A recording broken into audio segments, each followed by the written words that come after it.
자, 아무 일도 하지 말라. 어떤 사람이 들을 때 가장 좋을까요? 자, 게으른 사람이 들으면 되게 환영받을 말이죠. 네, 아무 일도 하지 말라고 하니까. 근데 아무 일도 하지 말라? 날마다 아무 일도 하지 말라고 하셨나요? 아니죠? 몇 번째 날에만 아무 일도 하지 말라? 몇 번째 날에만? 네, 맞습니다. 7번째 날에만 아무 일도 하지 말라. 나머지 첫째 날부터 6번째 날에는 일하라고 하셨거든요. 그렇죠.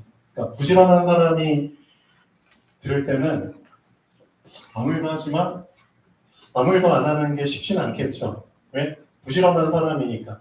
그러니까 자기가 살아온 체질, 성격이 다 있잖아요. 우리는 열심 체질이야. 근데 열심 체질인 사람한테 아무 일도 하지 말라고 하면은 체질과 반대되는 부분이니까 힘들겠죠. 근데 게으른 사람한테 열심히 일해 하면은 힘들겠죠. 자, 반대되는 상황들이 우리에게 옵니다. 그렇죠? 반대되는 상황이 옵니다. 왜 하나님이 우리에게 반대되는 상황을 주셨을까요? 여러분은 잘 알고 계셔야 됩니다. 하나님께서는 우리 인간을, 여러분들을 고치셔야 됩니다. 여러분 자신은 분명히 알고 계셔야 됩니다. 모든 인간은 다 환자입니다. 한 명도 빠짐없이 다 망가져 있습니다. 다 병들어 있습니다. 그렇죠? 다 엉망입니다. 겉은 번지르르 할지 모르겠지만 속은 그렇죠? 다 썩어서 문드러졌습니다. 그렇죠? 보이지 않는 곳이 더 처참하게 망가져 있죠. 하나님께서는 이 망가져버린 인간을 어떻게 하셔야 되죠? 고치셔야 됩니다. 왜 고치셔야 될까요?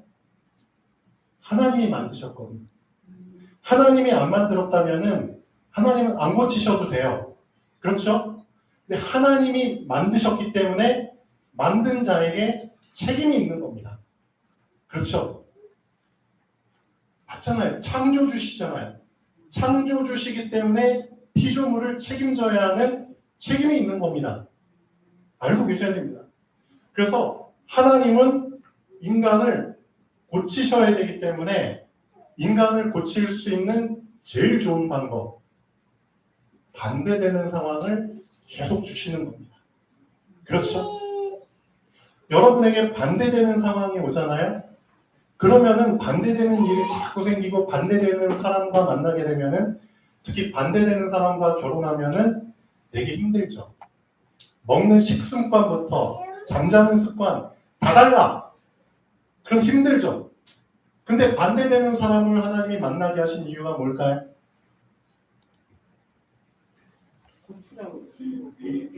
정답입니다. 성경에 보면은 아담이 하와를 봤을 때 내 뼈 중에 뼈, 살 중에 살, 내 반쪽이라고 얘기했잖아요. 반쪽. 나의 반쪽. 그럼 잘 보세요. 왼쪽, 오른쪽. 왼쪽과 오른쪽 다 반대잖아요. 맞죠? 똑같은 손이지만 왼손, 오른손 반대거든요. 반대예요. 그렇죠? 근데 실제로 이 반대되는 것들이 하나가 됐을 때 엄청난 그렇죠? 역할을 할 수 있잖아요. 한 손으로 들 수 없는 것을 두 손으로 같이 들었을 때 들 수 있는 거잖아요. 맞죠? 제가 어젠가 그저께 이마트에서 수박을 샀거든요. 당도 11브릭스짜리. 홈플러스에서 샀나? 근데 그 수박을 여러분 한 손으로 들 수 있으세요? 못 들죠? 작은 애호박은 수박은 들겠지만 좀 약간 큰 거는 못 들잖아요.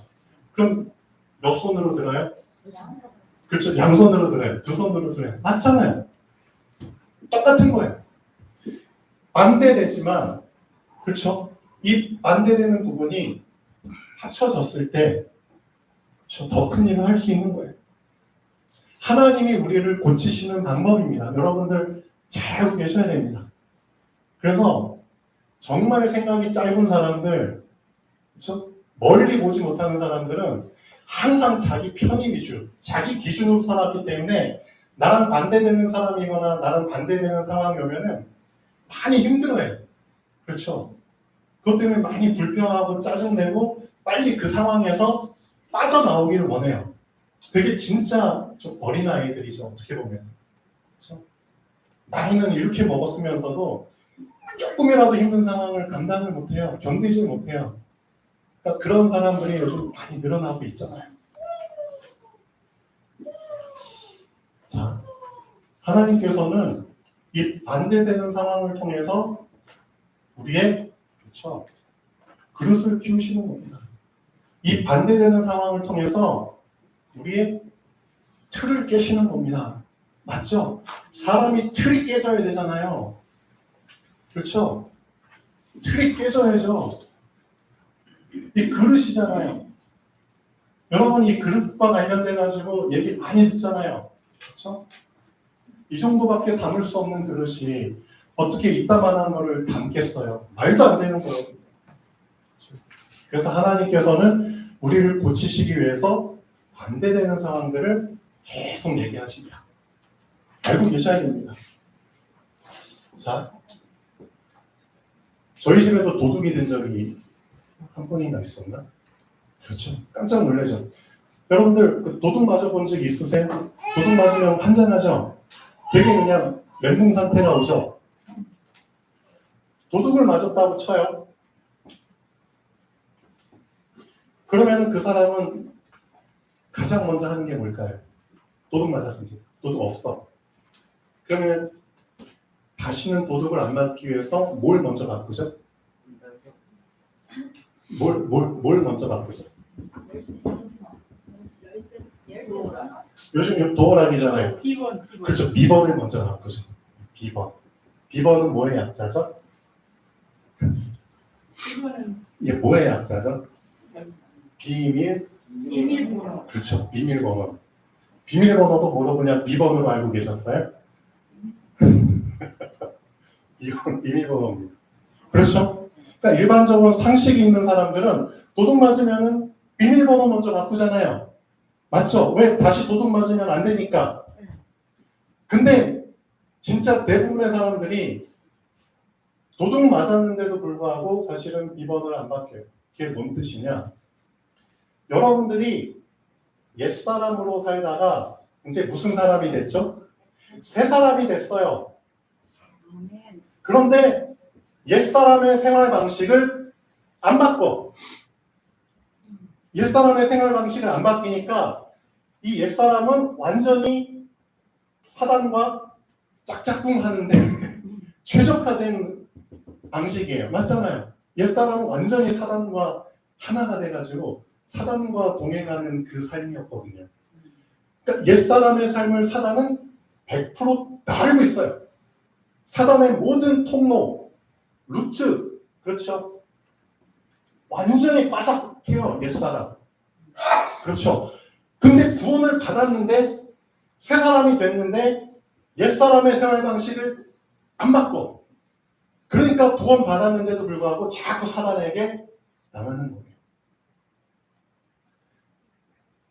저희 와이프가 딴 건 다 좋은데 가끔씩 저의 뚜껑을 열리게 하는 상황들이 가끔씩 정기적으로 주기적으로 발생. 그게 뭔지 아세요? 꼭 중요한 순간에 핸드폰을 잃어버리고 중요한 순간에 지갑을 잃어버려요. 그럼 그거 찾느라고 모든 스케줄이 다 어그러져요. 맞죠? 엉망이 돼요. 그렇죠? 좋은 데 와가지고 모처럼 맛있게 먹고 그렇죠? 계산하고 갔는데 여보 나 핸드폰이 없어졌어. 그 말을 들으면은 맛있게 먹고 한 게 다 기억이 없어지죠. 그 일이 몇 번 있다가 이제 없어지면 좋잖아요. 근데 지금도 주기적으로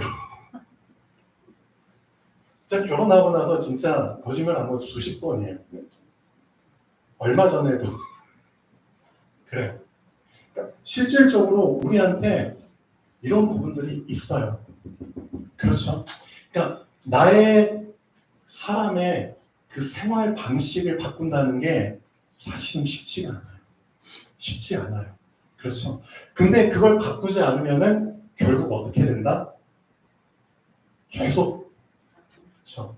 사단의 통로를 계속 열어놓는 거예요. 그럼 사단은 주기적으로 반복적으로 계속해서 나한테 왔다 갔다 하면서 이제 나를 힘들게 하고 그렇죠? 근데 또 도망가고 힘들게 하고 도망가고 그러는 거예요.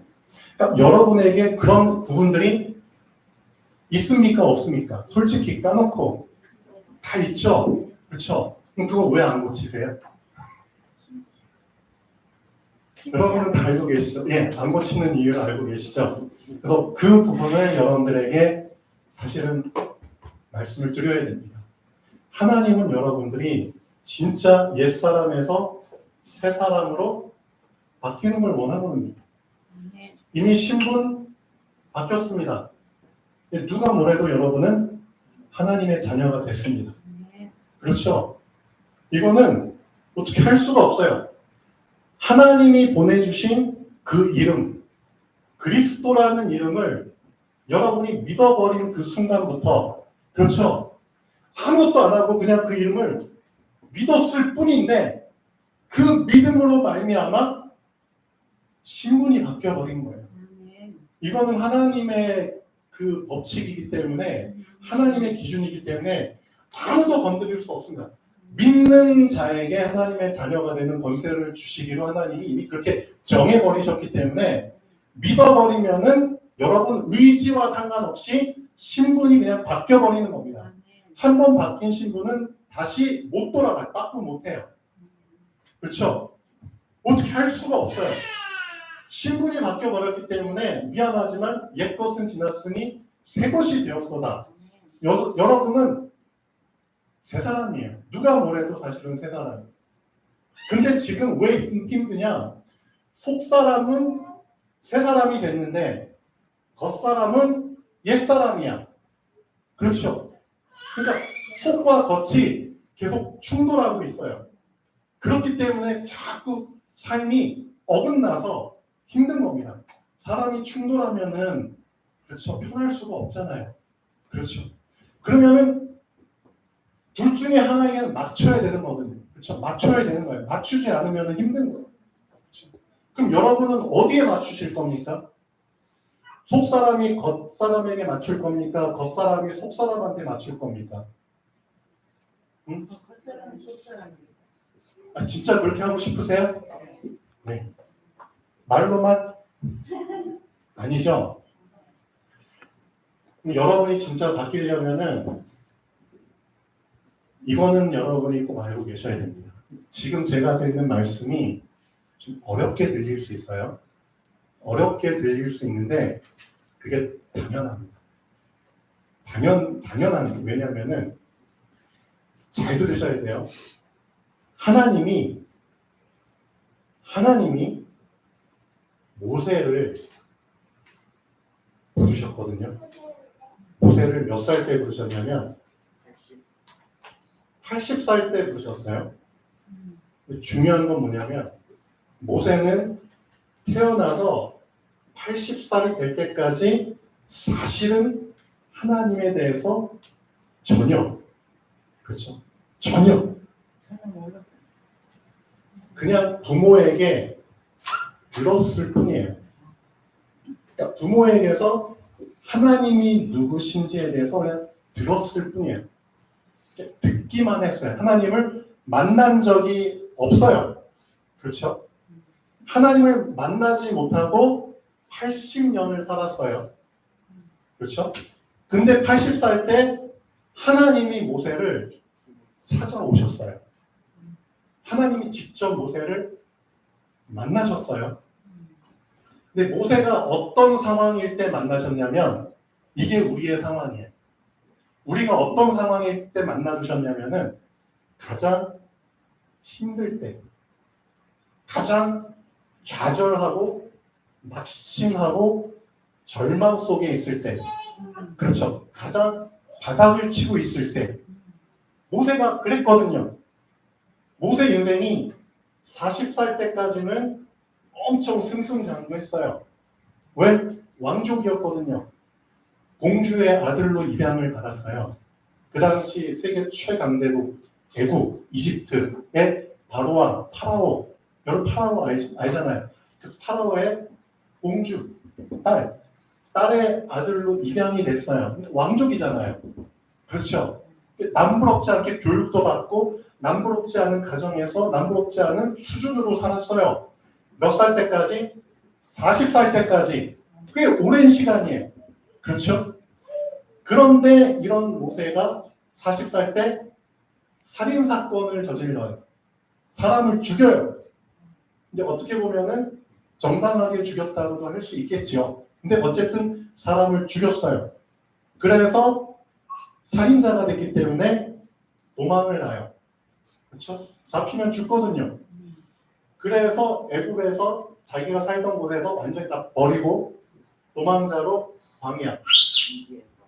광야로 가서 거기서 40년을 살아요. 그러니까 총 80살이잖아요. 완전히 전반기 40년과 후반기 40년은 전혀 다른 삶을 살아요. 아까 말했죠. 반대. 사람이라는 게 반대되는 상황이 왔을 때 뭐가 깨진다고요? 틀이 깨지는 거예요. 하나님이 모세도 이런 반대되는 상황을 통해서 모세의 틀이 깨지게 하신 거예요. 여러분도 마찬가지예요. 여러분들은 예외다, 특별하다, 반대되는 상황이 없이 그냥 좋은 상황 속에서 틀이 깨지고 그릇이 커지고 절대 그런 일 없어요. 하나님이 말씀을 주신 이유는 말씀대로 하시기 때문에 말씀을 주시는 거예요. 말씀과 의에 대해서 인도받는 사람 한 명도 없어요. 이해하셨죠? 그래서 말씀이 여러분의 뭐가 돼야 된다? 기준이 돼야 되는 거예요.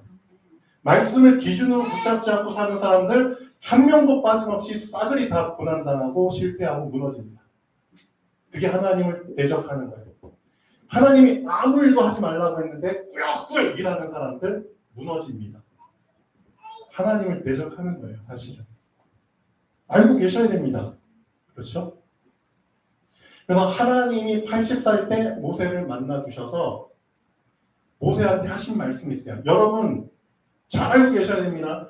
하나님이 여러분 가장 힘들 때 찾아오셔서 여러분을 위로하신다? 그럼 좋겠죠? 근데 그건 하나님의 방식이 아닙니다. 모세한테 어떻게 하셨는지 아세요? 모세야, 힘들었지. 너 혼자 이렇게 외롭고 힘든 삶을 보내고 있지.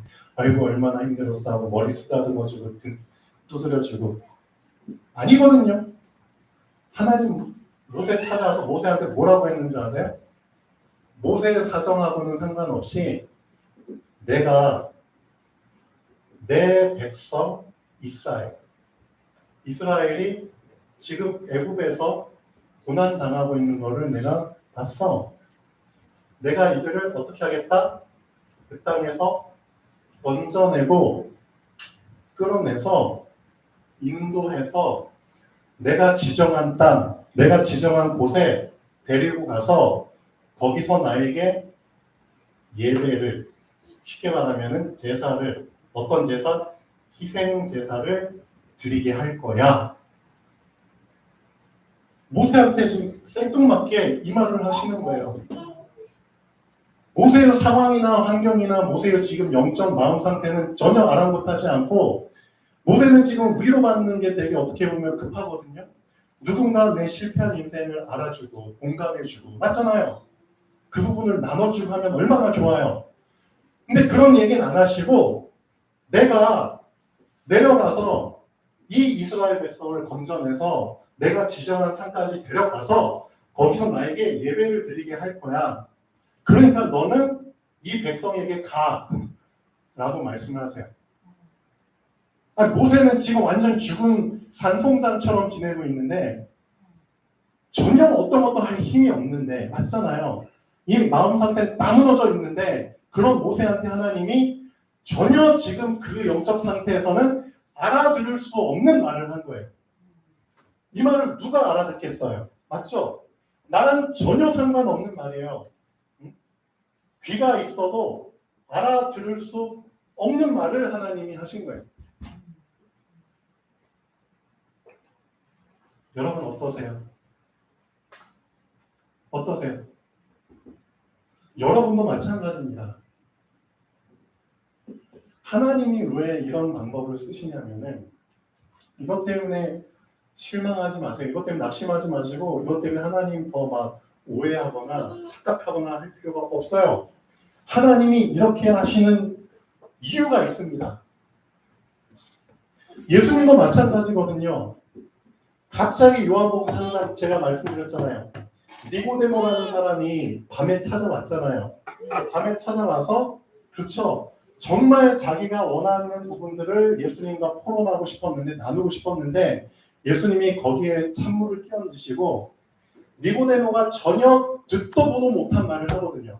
알아듣지 못하는 말을 해버리는 거예요. 사람이 거듭나지 아니하면 하나님 나라를 볼 수 없어. 사람이 물과 성령으로 나지 않으면 하나님 나라를 볼 수 없어. 그 말을 하거든요. 이거 듣도 보도 못한 말이에요. 그런데 왜 하나님께서 또 예수님께서 이런 말들을 애초부터 처음부터 이 말씀을 하셨을까요? 결국은 이거예요. 틀이에요. 틀. 그렇죠? 나라는 한 사람을 고치기 위해서 하나님은 내 수준에서 얘기하시는 게 아니에요. 이걸 알고 계셔야 됩니다. 내 수준에서 얘기해버리면 내 수준밖에 안 되는 거예요. 맞죠? 내 수준에서 얘기하면 결국 나라는 한 사람은 안 바뀌는 거예요. 그렇죠? 그렇기 때문에 여러분 내가 알아듣지 못하는 말을 사실은 하나님은 말씀을 통해서 계속하고 계세요. 계속. 모세한테 알아듣지 못하는 말을 하고 알아듣지 못하는 상태에서 모세를 애굽으로 다시 돌려보내세요. 그럼 모세는 어떻게 해야 되죠? 어쨌든 자기는 소화가 안 되고 알아듣지 못했는데 하나님께 받은 말이잖아요. 그 말을 모세도 소화가 안 된 상태에서 어떻게 보면은 바로 왕한테 그대로 전달을 할 수밖에 없는 거예요. 바로 왕은 더 생뚱맞죠. 아니 40년 전에 도망갔던 놈이 40년 후에 찾아와서 한다는 말이 난 하나님을 믿는 사람이야. 이 이스라엘 백성을 하나님께서 건져내서 희생 제사를 드리게 하기 위해서 내 백성을 보내라고 지금 얘기를 하고 있는데 바로 왕이 그 말을 듣고 얼마나 황당하겠어요. 그렇게 생각 안 하세요? 지금 이스라엘 자손은 몇 년 동안 430년 동안 애굽에서 종노릇하고 있다니까요. 40년도 아니고 430년을.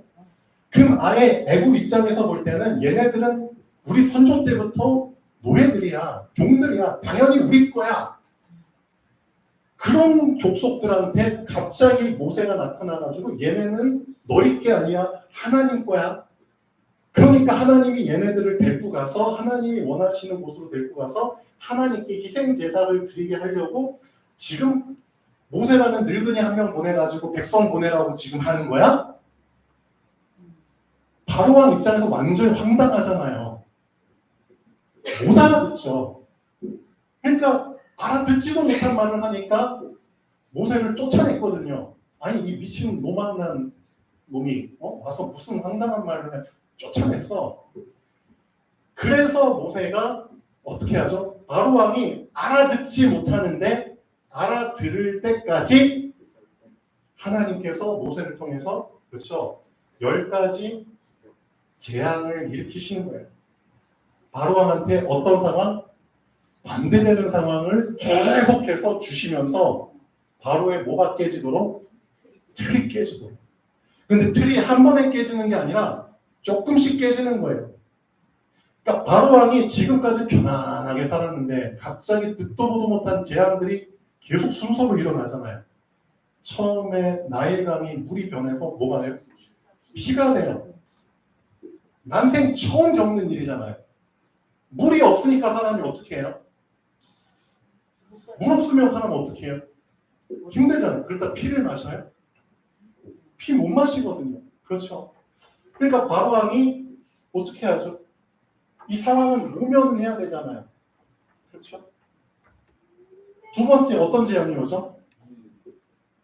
하수구에 그 지저분한 하수구에서 개구리들이 막 올라가가지고 지저분한 게 묻은 상태에서 온 집, 그렇죠? 밥그릇, 물그릇에 막 들어가고 막 침상에 들어가고 뭐 옷에 달라붙고, 그렇죠? 내 몸속에 들어가고, 그렇죠? 그런 재앙들이 일어나면서 바로가 조금씩 틀이 깨지는 거예요. 조금씩 틀이 깨지면서 바로가 조금씩 알아듣지도 알아보지도 못했던 그 말에 조금씩 반응을 하기 시작해요. 어떤 반응? 알았어. 그래. 희생 제사든 뭐든 나는 그런 거 전혀 개념이 없는 사람이지만 그래. 너희 하나님께서 희생 제사를 원한다고 하니까 그러면 있잖아. 여기 내 땅이 있잖아. 내 땅. 이 땅에서 이 애국 땅 안에서 예배를 드려. 애국 땅 안에서 제사를 드려. 라고 얘기를 해요. 조금씩 틀이 깨지니까 처음에는 이거 받아들이지도 않았거든요. 근데 내 땅 저 구석에 가가지고 제사 드리고 다시 와. 그럼 되잖아. 근데 하나님 뭐라고 말씀하셨죠? 분명히 내 백성 이스라엘을 내가 지정한 곳에 데리고 가서 예배를 드리게 할 거야. 그러니까 애굽에서 나오게 하실 거야 라고 하나님 분명히 말씀하셨거든요. 그러니까 모세가 아니에요. 우리 이 애굽 땅에서 예배 못 드려요. 제사 못 드려요. 하나님이 분명히 나오라고 하셨어요. 그러니까 바로가 또 뚜껑이 열려가지고 그래 난 이 정도까지 너한테 양보했는데 안 받아들여? 알았어. 다시 모세 쫓아내요. 그러니까 하나님이 또 계속 다음 재앙을 주시거든요. 그러니까 그 바로왕이 조금씩 또 틀이 깨지죠. 아 좋아. 그러면은 그 우리 땅 말고 애굽에서 조금 떨어진 곳, 가까운 곳에 가가지고 거기서 예배 드리고 제사 드리고 다시 돌아와. 그것도 안 돼. 그렇죠? 그러니까 또 쫓겨나. 그러니까 또 재앙이 또 일어나. 그러니까 결국 바로왕이 어디까지 양보했냐? 그러면은 좋아. 가긴 가는데 너희의 남자들만 가. 너희 남자들만 가고 여자들하고 아이들은 애국 땅에 남아 있어. 그렇죠? 그러니까 모세가 안 돼요. 하나님이 이스라엘 모든 자손들 다 보내라고 하셨어요. 그러니까 바로왕이 또 화가 나서 쫓아내. 그러다가 결국 몇 번째 재앙까지 간 거죠? 10번째 재앙까지 간 거예요. 결국 장자가 죽어나가니까 바로왕이 완전히 틀이 깨진 거죠. 하나님의 말씀을 가지고 타협하는 일은 절대 없습니다. 어떻게 감히 피조물이 하나님하고 타협을 해요? 그렇죠? 그러니까 결국 하나님이 정하신 기준이 있잖아요. 그 기준까지 내가 맞출 수 있도록 하나님이 나를 바로왕처럼 반대되는 상황 속에서 나를 계속 틀을 깨신다니까요. 그렇죠? 이 틀을 깨시기 위해서 내가 전혀 듣도 보도 못한 말들을 하나님이 하신다니까요. 여러분들에게. 계속 육신에 잡혀서 살았던 사람들에게 난데없이 뚱딴지같이 영적인 말을 하니까 니고데모가 못 알아들었잖아요. 똑같아요. 여러분들도 신앙을 처음 접했을 때 영적으로 완전 문외한이잖아요. 그 상태에서 복음을 받았는데 들으면서 뭐가 영적인 이게 뭐야? 그렇죠? 성령, 천사, 사탄 뭐 그런 부분들을 얘기하니까 아니 이 세상에 무슨 천사가 보이고 사탄이 무슨 일을 하고 하나님이 어디서 보이는 육신 세계 속에서 살다가 좀 난데없이 영적인 얘기를 들으니까 이게 소화가 안 되잖아요. 그렇지만 예수님께서는 시작부터 영적인 얘기를 하셨다니까요. 하나님도 시작부터 모세한테 듣도 보도 못한 알아듣지 못하는 말씀을 하셨다니까요. 근데 그 말씀을 하신 이유가 있어요. 언젠가는 그 말이 들리게 되는 날이 와요. 언젠가는 들리는 날. 아, 하나님이 이 목적을 가지고 이 말씀을 하셨구나. 성경에서, 구약 성경에서 제일 중요한 단어가, 여러분, 구약 성경에서 제일 중요한 단어가 이 단어입니다. 희생제사. 구약 성경에서는 이 단어를 빼면은 구약 성경의 핵심을 100% 놓친 겁니다. 구약 성경 아무리 읽어봐도, 성경 39권이죠, 구약. 아무리 읽어봐도 여러분이 희생제사라는 개념 자체를, 그렇죠, 놓치고 성경을 보면은 사실은 성경을 껍데기로 본 겁니다. 껍데기예요. 하나님께서는 창세기 3장 15절부터 이 희생제물을 얘기하고 있습니다. 그렇죠? 이 제사라는 개념을, 그렇죠, 이 희생제사라는 개념을 여러분이 진짜 볼 수 있는 눈이 열릴 때, 그렇죠? 그걸 발견할 수 있는 눈이 열릴 때 비로소 여러분은 이 말뜻을 알게 됩니다. 요한복음 8장 32절. 이게 발견되지 않으면은 미안하지만 여러분은 교회를 다녀도 사실은 신앙생활을 해도 포로된 상태입니다. 어쩔 수 없습니다. 포로된 상태로 사실은 신앙생활을 하는 겁니다. 잡혀있는 상태입니다. 왜? 이 개념만이, 그렇죠? 이 말뜻을 이해하는 사람만이 자유를 얻거든요. 여러분의 인생에 자유가 없다? 계속 포로된 상태로 있다? 미안하지만 하나님이 가장 중요하게 여기시는 이 개념을 사실은 모르고 있는 겁니다. 계속 듣고는 있어도 사실은 듣지 못하고 있는 겁니다. 그렇죠. 성경에 보면은 하나님은 계속 희생제사, 제사 계속 얘기하셨어요. 그렇죠. 그래서 10계명의 핵심도 제사입니다. 그렇죠. 출애굽기 이제 21장, 22장 쭉 읽을 텐데, 여러분, 그 하나님이 죽이라고 말한 명령들이 여러 번 나와요. 언제 사람을 죽이라고 하나님이 명령하셨냐면,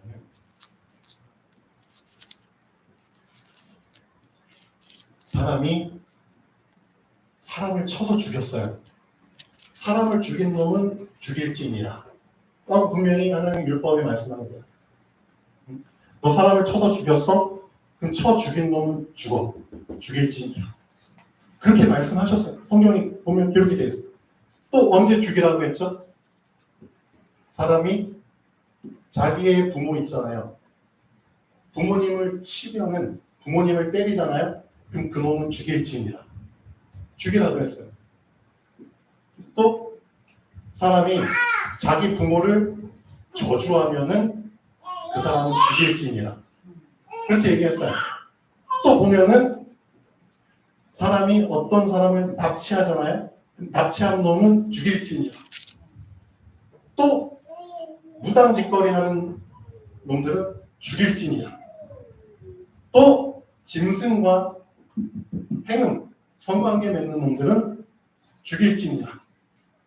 그러니까 죽여야 되는 사람들이 쭉 나오는데, 그런 데 있잖아요.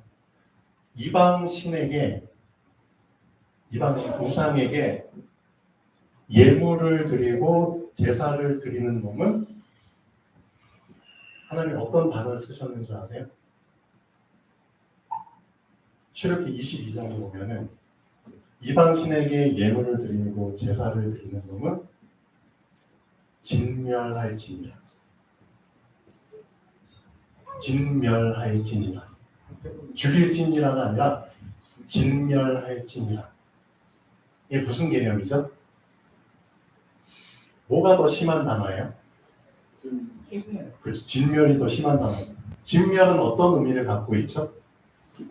그 사람을 죽일 뿐만 아니라 그 사람과 관계된, 그 사람이 드렸던 그 예물과 그 사람이 드렸던 그 예물의 우상과, 그렇죠? 그런 모든 시설, 집기 같은 것들도 싸그리 다, 그렇죠, 멸하는 거예요. 흔적도 없이, 그렇죠, 아예 있기 전 상태로 그냥 만들어버리는 거예요. 이게 진멸이에요. 하나님이 그 정도로 희생 제사에 대해서 그 정도로 각별하게 여기시고 계시는 거예요. 이렇게 각별하게 여기시는 희생 제사를 감히 이방신한테 드려? 그놈은 죽이는 수준이 아니라 진멸을 해버리고 하나님이 가장 귀하게 여기는 개념이 희생 제사의 개념입니다. 여러분이 이 희생 제사에 대한 개념이 진짜 부딪혀 왔을 때 그때 비로소 그리스도의 참된 가치를 붙잡게 되는 겁니다. 그래서 예수님 말씀하신 겁니다. 진리를 너희가 사실은 몰라서 지금 포로된 상태에 있는 거야. 진리를 너희가 진짜 알게 되잖아. 이 희생 제사의 그 개념을 진짜 너희들이 붙잡고 알게 되잖아. 그럼 그 진리가 너희를 자유케 하는 거야. 그거야. 요한복음 8장 30절. 진리를 알지니 진리가 너희를 자유케 하리라. 지금은 우리가 이 개념을 아직은 잘 알아듣지 못하는 그렇죠 분들이 있을 수밖에 없어요. 그렇지만 언젠가는 분명히 부딪혀 오거든요. 부딪혀 와요. 그렇죠? 그때가 바로 내가 진짜 포로된 상태에서 자유함을 얻는 그 시간표입니다. 그러니까 예수님이 미리 말씀하신 거예요. 너희가 이제 진짜 진리를 알게 되는 시간표가 올 거야. 그렇죠? 그러면 그 진리를 알게 되면 그 진리가 너희를 진짜 자유케 할 거야. 그렇죠? 그래서 진짜 자유를 얻은 사람은 어떤 기도를 하냐? 자유를 얻지 못하고 포로되는 상태에 있는 사람은 어떤 기도를 하냐? 그 사람의 기도를 보면 사실은 알게 돼 있어요. 이 희생 제사의 개념을 알고 있는 사람은 내가 처한 문제나 상황이나 환경과 상관없이 그냥 계속 희생 제사 얘기만 해요. 이해되셨나요? 내가 지금 엄청 심각한 문제, 환경, 갈등 속에 있는데도 불구하고 그거 얘기 안 해요. 그 얘기할 필요가 없어요. 그냥 그 상황 속에서도 하나님이 말씀하신 것처럼 모세가 힘든 상황 속에 있는데도 불구하고 하나님 그냥 희생제사 얘기하셨거든요. 똑같아요. 나도 내 문제, 조건, 입장 상관없이 희생제사 붙잡고 희생제사 기도해요. 즉 예배 중심으로 생각하고 예배 중심으로 붙잡고 예배 중심으로 기도해요. 신기하죠? 사람이 죽어나가게 됐는데도 그거 기도 안 하고 그냥 희생제 이거 기도한다니까. 그래서 자유를 얻지 못한 사람은 실질적으로 그 사람은 어떤 기도하냐? 환경과 내 상황 조건과 결부시켜서 기도할 수밖에 없어요. 하나님, 저 이거 없어요. 저 지금 힘들어요. 예를 들면 저 아파요. 예를 들면 이게 지금 내 상황 환경이거든요. 그러니까 그런 부분들과 결부시켜서 계속 기도할 수밖에 없어요. 기도하는 내용 자체가 미안하지만 결부시켜서 그냥 기도할 수밖에 없어요. 왜? 그 사람은 미안하지만 진리를 진짜 사실은 발견을 못했거든요. 그러니까 내가 어딘가에 묶여 있거든요. 그러니까 묶여 있는 것을 제목으로 해서 기도할 수밖에 없는 거예요. 이해되시나요? 그러니까 여러분들의 기도를 여러분들이 한번 점검해 보세요. 내가 지금 무슨 기도하고 있지? 응? 내가 무슨 기도 지금 하고 있지? 아, 내가 이런 기도하고 있네? 그럼 난 뭐지? 난 지금 내가 묶인 것 가지고 기도하고 있네? 맞잖아요. 묶여 있다는 건 뭐죠? 진리를 모르고 있다는 뜻이거든요. 자유를 얻지 못했으니까 그냥 그 상태에서 계속 기도하는 거예요. 근데 진짜 하나님이 말씀하신 대로 아직은 알아듣지 못했지만 정말 알아듣는 날이 와버리잖아요. 그럼 나는 그때는 진짜 묶인 거에서 해방되기 때문에 해방된 기도를 하는 거예요. 나를 해방시킨 걸 붙잡고 그냥 계속 기도하는 거예요. 그래서 그 사람을 해방시켜준 게 주는 그리스도시거든요. 맞죠? 그러니까 그 사람의 기도는 항상 그리스도를 아는 기도예요. 그냥 계속 그리스도만 말하는 기도예요. 그냥 계속 그리스도만 알고 싶은 기도예요. 그래서 해방된 자가 어떤 표현을 했냐? 빌립보서 3장 4장에 보면은 내가 사도 바울이 한 고백이에요. 내가 이러이러한 엄청난 가문에서 태어났고 이러이러한 엄청난 교육을 받았고 내 가문의 백그라운드는 이 정도로 엄청나. 내가 예전엔 이런 것들을 자랑할 것들로 여겼어. 맞잖아요. 좋은 집안에서 태어나면은 그런 거 자랑하고 싶잖아요. 그게 사실상 진리를 발견하지 못한 자의 삶이거든요. 근데 내가 실제로 그리스도를 알아버리니까 그리스도를 최고 지식으로 내가 붙잡게 돼버리니까 내가 예전에 자랑했던 것들, 내가 의지했던 것들이 완전 배설물로 보이는 거야. 완전 쓰레기처럼 보이는 거야. 그렇죠. 그게 사도 바울의 고백이에요. 진짜 진리를 알아버리고 자유를 얻어버리면은 사실 옛사람 거 붙잡고 기도 안 해요. 새 사람에 맞는 것을 붙잡고 기도하게 돼 있어요. 그렇죠? 그게 자유를 얻은 사람과 자유를 얻지 못한 사람의 근본적인 차이입니다. 여러분의 기도 한번 잘 점검해 보세요. 그럼 내가 진짜 자유를 얻었는지 못 얻었는지를 사실은 알 수 있는 거예요. 여러분 자신이 알고 있는 거예요. 그래서 실질적으로 하나님의 자녀들은 세 종류입니다. 결국은 세 종류 중에 한 종류에 속해요. 똑같은 하나님의 자녀지만 애국에 살고 있는 하나님 자녀가 있고요. 애국. 광야에 살고 있는 하나님 자녀가 있고요. 가나안에 살고 있는 하나님 자녀가 있어요. 실제로 똑같은 하나님 자녀예요. 근데 사는 곳이 달라요. 근데 이 세 종류의 사람들이 만약에 한 장소에 모였다고 쳐요. 그럼 이 사람들은 똑같은 자녀지만 얘기가 안 통해요. 왠 줄 아세요? 애굽에 사는 사람은 애굽과 관련된 얘기를 할 수밖에 없는 거예요. 맞잖아요. 내가 살고 있는 터전에서 내가 경험하고 본 것들 얘기할 수밖에 없잖아요. 그러니까 애굽에서 살고 있는 하나님 자녀는 포럼할 때마다 어떤 얘기할 수밖에 없죠? 이 얘기할 수밖에 없는 애국과 관련된 얘기를 할 수밖에 없어요. 오늘은 정말 예를 들면 사람들이 이렇게 얘기하면 저 새끼가 그냥 나한테만 험한 일 시키고 나한테만 잔업을 시키고 그렇죠? 응? 왜 다른 애들은 쉬운 일 시키면서 왜 나한테는 막 힘든 일 시키고 막 나한테 저기 올라가서 뭐 작업하라고 그러고 그런 얘기가 나오잖아요. 사실상 하는 포럼이 다 거기와 관련된 얘기. 힘든 상황 속에서 힘든 일 속에 있잖아요. 애국에서 지금 종로로 타니까 종로과 관련된 얘기를 할 수밖에 없어요. 아니, 저 애국에 그 간수 저 감독하는 놈이 배급을 하는데 그냥 딴 사람들한테는 다 총각김치 3조각씩 주면서 나한테는 총각김치 2조각만 주고 아니, 그런 포럼 할 수밖에 없다니까. 아니 뭐 자기 집에 뭐 내일 쉬는 날인데 자기 집에 무슨 손님 온다고 나보고 내일 나와서 손님 시중 들라고 하고 그렇죠. 실제 제가 예를 들어서 얘기했지만 여러분들이 하는 포럼과 여러분들의 그 생각은 다 애국 맞잖아요. 거기에 속한 얘기들만 하잖아요.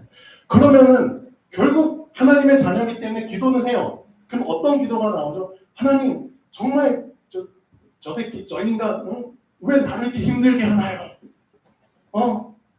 저놈을 죽이시던가 나를 데려가시던가 기도를 해도 애국의 환경을 벗어나지 못하는 기도를 하는 거예요. 이해되시나요? 근데 광야에서 사는 사람은 어떤 기도를 하죠? 어떤 포럼을 하죠? 실질적으로 애국을 빠져나왔기 때문에 더 이상 애국과 상관없잖아요. 애국과 관련된 포럼은 안 해 할 수가 없어요. 애국 나와버렸거든요. 광야에서는 어떤 포럼을 하죠? 아무것도 없잖아요. 먹을 것도 없고 마실 것도 없잖아요. 그럼 광야에서는 절대적으로 어떤 포럼 위주로 하죠? 하나님, 저 이런 상황 속에서 아무것도 없고 마실 것도 없고 입을 것도 없고 잘 것도 없는 그 상황 속에서 하나님이 이러이러하게 응답해 주셨네. 이렇게 해결해 주셨네요. 그러니까 응답받은 것들 위주로 사실은 얘기할 수밖에 없겠죠. 왜? 광야니까. 그렇죠. 근데 좀 약간 응답이 더디오면은 불편은 하겠죠. 맞죠? 어쨌든 광야에서 사는 사람들의 포럼은 광야라는 환경을 벗어날 수는 없는 겁니다. 근데 가나안에서 살고 있는 사람의 포럼은 어떨까요? 가나안은 하나님이 주신 땅이거든요. 정복하라고 주신 땅이에요. 그러니까 가나안에 들어가서 사는 사람은 항상 하는 포럼이 어떤 포럼이죠? 정복과 관련된 포럼이에요. 정복이에요. 그러니까 정복이 곧 여러분들 계속 말씀하고 있잖아요. 전도. 전도가 정복이에요, 사실은. 사람 살리는 얘기들, 전도하는 얘기들, 그 전도를 위해서 하나님께서 어떻게 시스템을 세우고 어떻게 세 가지 뜰을 세우고 그렇죠. 어떻게 이 일을 해야 되는지 그 사람 마음속에는 항상 그거밖에 없어요. 왜? 가나안에 있기 때문에. 이해되시죠? 그러니까 여러분이 하는 포럼을 들으면 여러분이 어디에 있는지를 사실은 알 수 있는 거예요. 그렇죠. 궁극적으로 하나님이 우리에게 원하시는 것은 어떤 포럼일까요? 결국은 가나안이거든요. 그렇죠. 가나안. 그래서 일본에 있는 사람들은 어떻게 해야 되죠?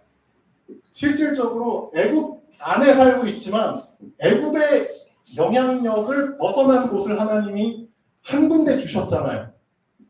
그곳이 어디죠? 6월절 어린 양의 피 바른 곳이에요. 그러니까 애굽에 있지만 애굽의 그 영향력을 벗어난 곳, 유일한 곳이 바로 어린 양의 피를 바른 곳이에요. 그 곳에 있으면은 피 바른 곳에 있으면은 애굽의 영향력이 미치질 못해. 그럼 애굽에 살고 있는 사람들은 빨리 어디로 피하셔야 돼요? 피 바른 집으로 피하셔야 되는 거예요. 아니면 자기 집에다가 피를 바르던가 양의 피를. 그렇죠? 그렇게 해서 실질적으로 사망의 천사가 죽음의 천사가 피 바른 집은 어떻게 했어요? 들어갔어요? 안 들어갔어요? 안 들어갔잖아요. 안 들어가고 넘어갔잖아요. 건너뛰었잖아요. 그거를 유월이라고 하잖아요. 한문으로. 그래서 유월절이거든요. 유월절이라는 절기가 애굽에 살고 있지만 애굽의 재앙이 넘어갔다. 미치지 못했다. 그걸 기념하는 절기가 유월절이에요.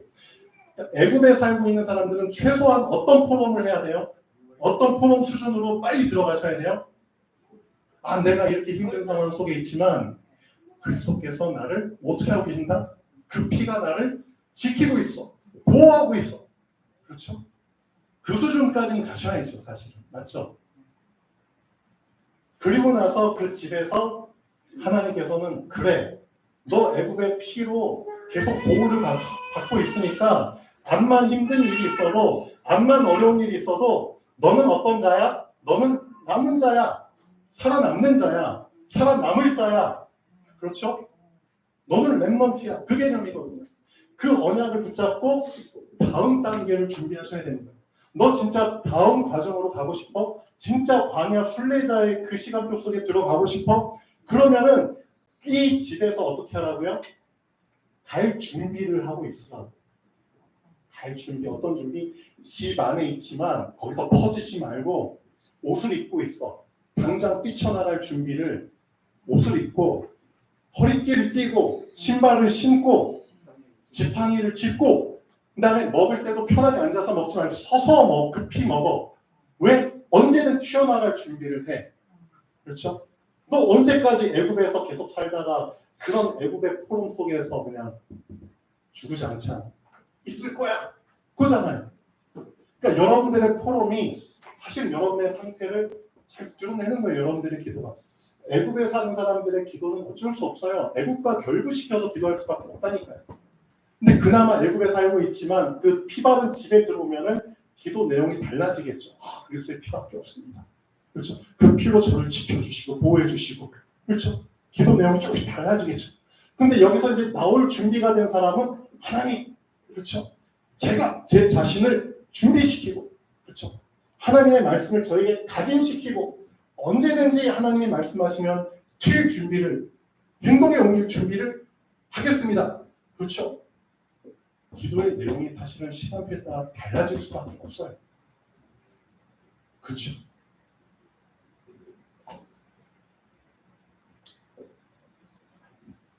자, 결론 보시죠. 오늘 제목 분명히 알고 계셔야 됩니다. 아무 일도 하지 말라. 자, 반대되는 말들을 하나님이 하셨습니다. 틀을 깨려고.